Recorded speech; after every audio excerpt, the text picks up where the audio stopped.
Har'a aappiilee ajaa'iba aappii namoonni hedduun hawaa turan isinii qabadhee dhufe. Aappiin kun aappii hedduu bu'aa qabeessa namoonni hedduun itti haajamaa turan aappii kanarraati.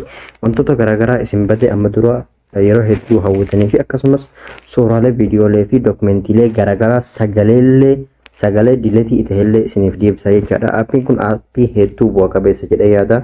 Aappii kana sheer gochuun laayikii gochuun akka namoota biraan geessan namoonni itti haajaman hedduu jira waan ta'eef akka namoonni itti fayyadaman gochuun hin dagatinaa isiniin jedha. Assalaamu alaykum warahmatullahi wabarakatuh. Jira jirtu obboleewwan baga jiraattan isiniin jecha.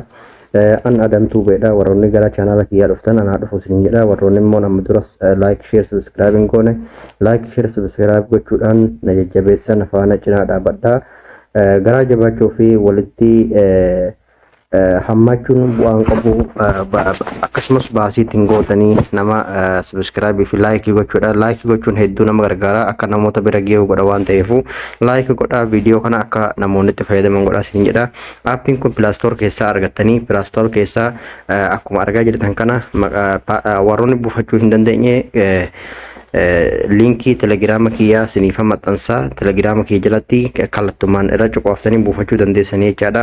Aappiin kun waa tokko isin gaafatu erga download gootaniin booda kallattumaan keessa seentanii kallattiin erga keessa seentaniin booda asitti wantoota argaa jirtan kana waan hedduu isinii kaa'aa jechaadha. Tokkoffaarratti viidiyoolee isin badan amma dura yookaan dileet isin jalaa tahanii fi akkasumas reekoordii karaa garaagaraatiin isinitti dhufu jecha messenger WhatsApp imoollee namni isinitti ergee yookaan isin dileet gootanii reekoordii nama sanitti haajamtan taatan bakka kanarra cuqaastanii reekoordii nama sanii kallattumaan gassinii yaasaa jecha.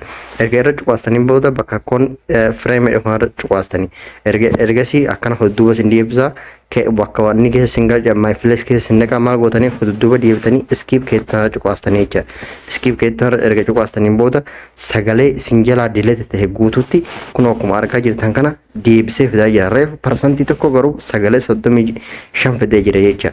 Sagalee haga 100 guutuutti eegdanii waan haga amma immoo waliin nama waliin haasawitan sagalee haqame hundasaa gassinii yaasaa jecha.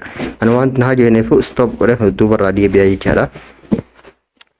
Aappiin kun ammas illee akkasumas WhatsApp irraa wantoota garaagaraa irraa akkuma isiniif hime WhatsApp irraa fakkeenyaaf amma wantoota viidiyoolee suuraa fi akkasumas audio ani amma dura dileet godhullee karaa garaagaraatiin illee kan waliigalaatti irra dha'uu akkasuma jechaadha. Guutuusaa waan bilbila keessarra deeffachuu barbaadan bakka started kanarra cuqaastanii jechaadha.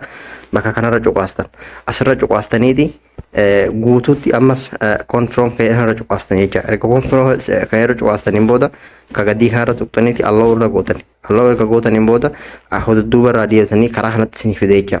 Kunis tokko kaasee haga 100 lakkaa'utti viidiyoo fi suuraa fi audio fi dookumentiilee garaagaraa isin amma dura haqxanii barbaaddanii dhabdanii tan guutuutti 100 isinii deebisa jechaadha. Akkasitti aapbii kana like itti fayyadamaa isiniin jedha. Sheer gochuudhaan namoota biraan ga'aa namoonni akka itti fayyadamanii viidiyoo kana akka namoota hedduu bira ga'u akka gootan abdii isinirraa qaba. Ofiillee itti fayyadamaa isin jedha.